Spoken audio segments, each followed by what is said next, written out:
It's my pleasure, and I'm excited, guys, to share with you a bit of my knowledge today about customer development and problem validation. Please, guys, as Dr. said, if you have any questions, drop them in the chat. I'll try to answer them on spot. And yeah, let's make a start. So today we will be talking about customer development and problem validation. What are we going to cover in detail? We're going to first start off by defining what is customer development, what it is, and what do we mean by that. And then we're going to talk about the framework of how to develop a customer and the stages of the customer development framework. We're going to go into details on that. And then we're gonna go into or are gonna segment our way into unexpected problems. So let's say you have rolled out your product or your company. What happens if something unexpected happens? How do you deal with it? And I've compiled a list of steps to take on how to solve your problem, and hopefully that should help you in not just this context, even in other contexts as well. So customer development, what is it? It's basically a way for companies to take their idea, okay, and we have concept, we have an idea. How do we take it to launch, or how do we make it a product, an actual product? Okay, there is something called the classic product development model, which is, as you can see here, we start with a concept, okay, which is an idea. We develop the idea, we do some testing on it, some alpha, beta testing. We make sure everything that works, everything works, we're happy with it, and then we launch the product. This is the classic way of doing it. But can't you see that there is a problem with this model? It's basically in this model where not the customer is not part of the equation. We're not taking any customer feedback. We don't understand the customer needs specifically, and all we focus on this classic model is, okay, when is the launch date? When are we going to finish development? When? It's all about dates, costs, and not really understanding a problem and solving it. The customer development model will solve all of these issues that are in the classic product development model. Okay, let me go. This is the 3 stages of the customer development model. We have the first stage, which is called customer discovery. Here we're trying to know who are my audience, what's going to be the market that I'm going to operate in, what is the problem I'm going to try to solve. So we're going to state our expectations of our product and what we want to roll out with, or what we want to go live with. It's all going to happen in this stage. And then the second stage is going to be customer validation, which is going to be focused on ensuring that the problem you have identified, let's say you and مثلا everyone's facing a problem and you're trying to find a solution for that problem, or a product that would, for Ella, the problem is, well, we don't want people to go to the branch to open a bank account. We know that this is a problem, and we know this in the stage 1, and then stage 2 is making sure that this, by creating a digital app, will actually solve that problem, because we're offering you a digital way of opening a bank account. And then stage 3 is customer creation. Here is where you derive your end user sales and marketing and all of that. Okay, the first 2 stages are mostly you searching and trying to know more about your market, how you're going to operate in it, and the last stage is how you execute the plan that you've came up with in the first 2 stages. All right, we're going to start off with the customer discovery. Which is this stage. Yeah, how can I discover or know my audience? How can I know who are the people that are gonna use my product or my solution? First, the first thing you need to do is exactly do you want to build? I want to build an e-commerce website. I want to build a food delivery app. I want to build a, a digital banking app. Whatever you want to do, you have to write it down, list it down. This is you defining your product. And then you have to know who are your audiences, who are going to use your app, who is going to use your product. If you're going to develop, let's say, a website for selling cosmetics and it's obvious that it's going to be more females as your audience than males, so you have to specify also what do you expect, who do you expect is going to use your product, what is the frequency of the demand, are they going to use your product daily, monthly, once in a time, once in a lifetime, how frequent it is, and is there any competitor in the market who's using who's selling the same product, um, and if so, how are they doing it, how is your product different? All of these you need to write down at the beginning of your journey. Okay, now we have stated what is expected. Okay, we have this e-commerce website. I'm gonna sell this. These are my audience. I'm gonna get orders almost on a monthly, yani from each customer on a monthly basis. And these are my competitors. Okay, I move from step one to step two. Step two is trying to know what is the problem. Okay, so is it actually a problem that everyone is facing, or is it just you and your friends or the circle of people around you? Yani sometimes, okay, I complain about a problem. Oh, this does not work. There is no app for this that offers me, let's say, this service or that offers me this product. Is it just me and my friends, or is it something that is being faced by a lot of people? This is something you need to know before building your product. So you have to understand if it is actually a problem. Why are we facing this problem? Is it because there is no one is providing the service or the solution, no one ever found the solution before? All of that we need to know at this stage.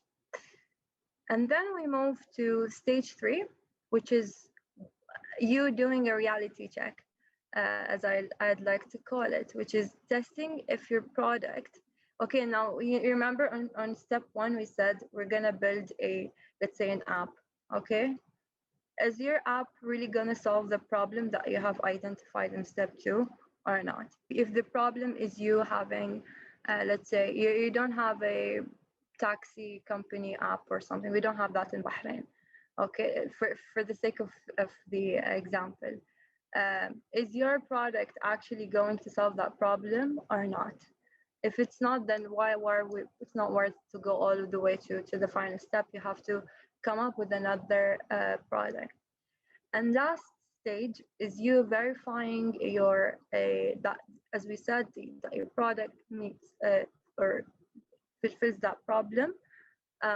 You have to create your business model and make sure that everything is set up for you to move to the next stage. Here, there's a decision point. You either iterate, which is you going back to step 1, or you exit and leave the plan overall. Okay. So this is the first stage of which is called customer discovery, and as I mentioned, we focus on making sure that the product we want to roll out with will solve a problem. Now we move into customer validation. Here, the goal here is not you trying to sell. Here, I'm not trying to sell the product. I'm not trying to market it. What I need to do at this stage is get some feedback of actual people. Yani in the first, you can see here, ready to sell stage is making sure that my product or the app that I'm building, the website that I'm building, is in a state where it's usable by customers. Okay. Okay, I have to set all of that up, and then I have to sell to the evangelists, who are people who those are people who are my fan of let's say my company, or they really like to get some early access to my features. So I'd give them access to this product, and I get their early feedback. And at this stage, once I collect the feedback, I would know where I stand. Yani if the feedback was all negative, oh, your product was too hard to use, your product was, I did not know how to use it, this did not solve my problem. I have this will make yani will let me know that okay, I need to go back to the first step and modify a couple of things. But if the feedback was all positive, they loved it, everything was smooth for them, I know that I'm in a position where I can roll out with this product and go ahead and launch it to the general audience. Okay, and the last step is here for me to verify. It's kind of coupled with positioning, because you position, your position based on the input that you get and the data that you get. So if all the, as we said, the feedback, the data that you've received is positive, you know that you uh, build the correct product. Okay, now we have covered the first stages, which are the search, as you remember in the customer development framework. And now we're going to move into execution part of the framework, which is customer creation. Here, there are 5 stages. First, you need to know your market type. Are you going to operate in an existing market, or are you going to operate in a new market? And based off, if it's an existing market, it's yani, there are already sellers, there are already companies that are providing this product. Okay, if it's a new market, no one is providing this service before, no one's providing this product before. And then based of this, you set your first year goal. So if you are operating in an existing market, let me go to that. Okay, all you want to do is get market share. What is market share? Is, as you guys mentioned, is getting new customers. And because if I'm building a product that is already offered by other people or other companies, I need to attract their customers. So I either build I have really competitive rates and a really low cost. Okay, or I operate with something niche, or something specific to specific people. That's if me, I'm working on an existing market. If I'm operating in a new market, I need to educate the customers first. For example, I'm pretty sure some of you know cryptocurrencies. It's a new market. Not a lot of people are aware about it. So before you build a cryptocurrency app, you need to educate the customer and tell him, okay, this is what you need to do. This is what cryptocurrencies are for. If you're operating in a new market, you need to educate the customers. That's a really crucial part of you rolling out your service. And of course, you can use promoters. You can use you remember the fans that we spoke about earlier, your company fans. We can let them know. We can ask them to refer our product to their friends, because sometimes when your friends explain something to you, is better than if you see it on social media. So based off the market that you're going to operate in, the second step is you defining your first year objective. And you have to also make sure that you know how to measure the success. So if I want to get market share, which is a base of customers, I have to know how I can capture those. I need to know on a daily basis, okay, I got this many customers, I got this many people signing up for my website or my app or someone. Okay. The third step is actually launching. which is it's the most exciting part of the product development.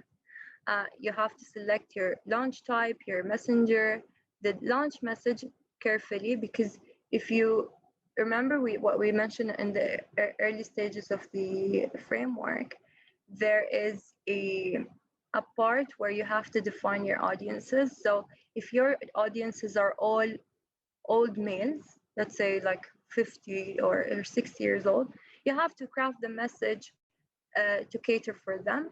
And if you have, let's say your audience are all females or all teenagers, you need to craft the message to them as well as specifically for them. You need to ensure that your tone of voice in your messages will be understandable by those or your audience. And you need to select your launch type. So are you going to do a big social media campaign? Are you going to do an actual event where you're going to launch the product? So all of that you need to determine here. And then you need to understand the media. Basically, once you roll out, you're going to get a lot of feedback, whether it's positive or negative. You need to understand why people are stating their opinion in certain way, whether it's positive or negative. Yani if someone came and complained about your product, you need to understand why are they complaining, what is the problem, what did they what happened wrong. Okay. And then stage number 4, after you rolled out, you're happy, you have your product and your service used by a lot of customers, you need to measure success. And how can you do that? You need to check if it's actually generating profitability and making you money. You need to check the number of customers, new customers, active customers, and referred customers. So, okay, on the first day, you got a lot of people signing up for your website. They're happy, they're using it. But after 1 week, no one is actually using it. So you don't have any active customers. And referred customers are those who have been referred by friends or family or any of those. So you need to know who are your customers very well. And then as well as the satisfaction level, you need to know how satisfied the customers are with your product.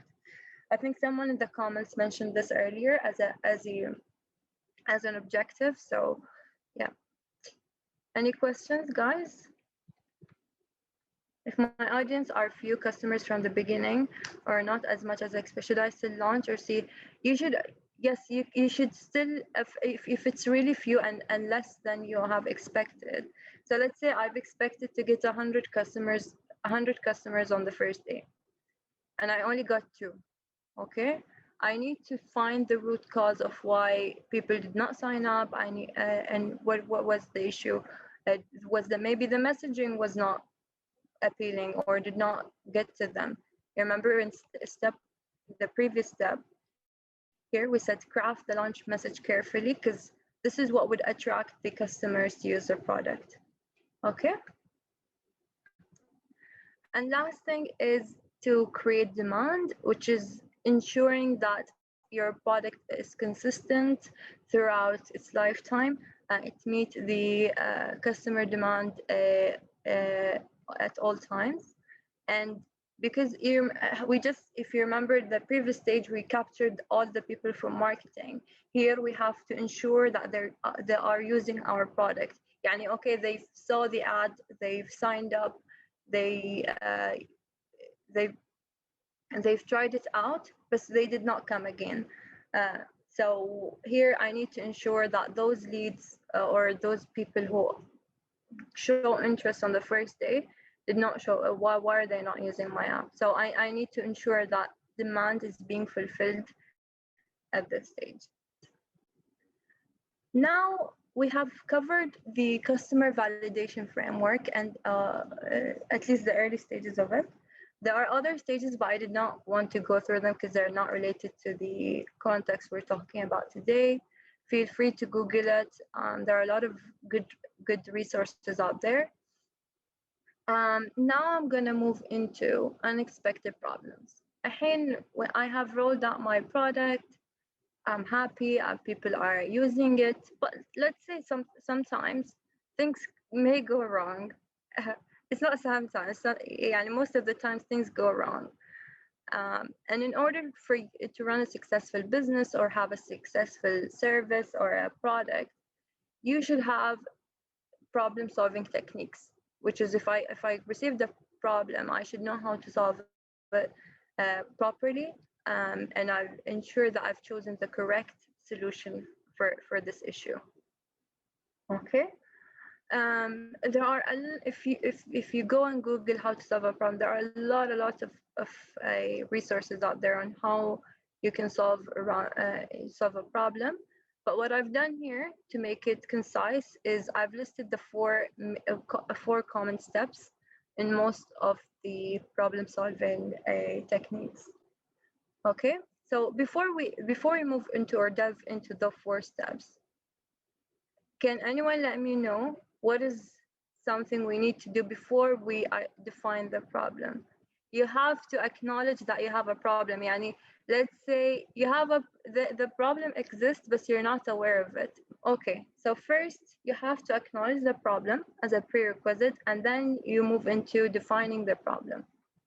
Okay, how do you define your problem? You narrow down the exact issue. What is going on? You remove any bias, you remove any opinions, factors, or facts. Yeah, if someone comes and tells you, "I don't like your product," this is not a this is not a problem. This is not an issue with my product because it's his or their opinion. So here you need to really eliminate any opinions that you receive from the customers or anyone using your product. Okay, you really need to understand what is going on and where your problem lies, and then you can validate and ensure that you have a problem by okay, you are not 100% sure that this problem exists. You can do something called focus groups, where you can get a number of people into a room or into a call and ask them to use the service. And then you ask them at the end, did you face this problem? Did you like it? Did you not? Based on the feedback you receive, you'd know that, okay, this problem actually exists. I need to go and solve it. Or, okay, maybe it was just one person who was facing that problem, and it's not for the overall audience. A second way for you to validate a problem is using your data, to see like if you have any interaction data or any user behavior data, you can see how they're using your product. And based off that, you would know if a problem, let's say if the server went down, you would know that by using your data. And then if you can, some problems can be broken down into smaller problems, and we can solve each small problem individually, or we can solve it, and that would help us to really know where the problem lies, or you can solve the whole problem overall. So now we have defined, we know what is the root cause, what's going on, what is the issue. Now, what we need to do is look up for solution. One thing I like to do is if I run into a problem, I'm trying to solve something, is get a board, write the problem at the top, and write every possible solution that comes into my mind into a sticky note and stick it on that board. That way, I can see that, okay, I have all of these solutions, and now I can move into the next step, which is, we're going to get into it in a bit, but eliminating or choosing the proper solution.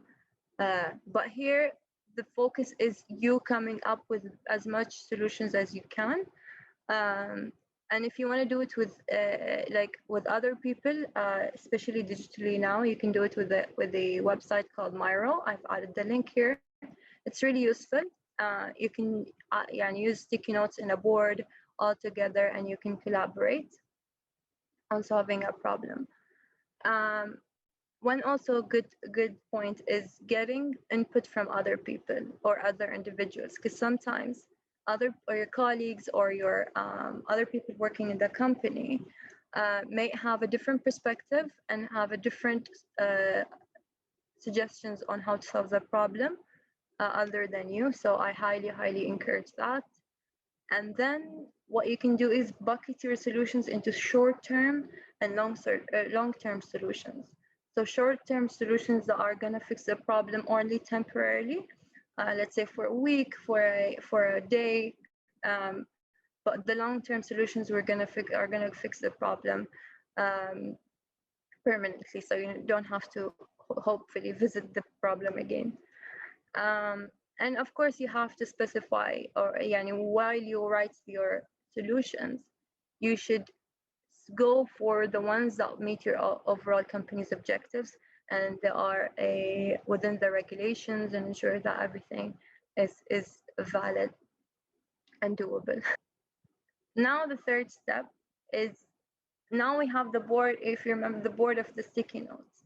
How can I choose one solution to go with if I have 100? We follow the process of elimination here. Um, there are a lot of ways you can go around it. You can go with the one that suits your situation or of your company best. You can go with the solution that would require the least effort out of your company. So there's this matrix you can see on the left bottom. Uh, you can specify which solution to go for based on the impact of that solution and the effort you're going to put in, or the time or budget. So if it's low effort and low impact, meaning I'm not going to need people who are really skilled, I'm not going to need a lot of time, or I'm not going to need a lot of budget to build the solution, but the impact is really low. Yeah, and it's only going to solve a small proportion of the problem. So it's not, we would not really go for it. But if it makes high impact and it does really solve the problem, then you could definitely go for it. And on the same axis, you can see here high effort, or if you have, let's say, really costly solutions, yani you building and your own servers, or rather than renting them, or anything of that sort, that would require a lot of time, effort, and it has really no impact on the solution. You'd also not, it's not really worth doing. But if it has a high impact, okay, consider it, but you might not probably go with it. So you can use this matrix on how to choose this best solution of your problem. You can also run some like SWOT or pest analysis that are really common in business. People who are doing business, I'm pretty sure you've stumbled upon them. You can specify the strengths, weaknesses, opportunities, and threats of each solution you have in mind. Let's say I have 3 solutions and I don't know which one to go with. I can do a SWOT analysis, see which one would benefit me the most, and I can choose my solution based off that. If you want to do check the level of risk, there is the pestle analysis, which is you checking the legal, economic, and financial and other sort of risks that are associated with your solution. If you're really risk focused, that would really help you. Okay, I'm gonna move into the last stage, which is you implementing the solution. Now I've chosen that one solution I want to go with. I feel like it's going to solve my problem.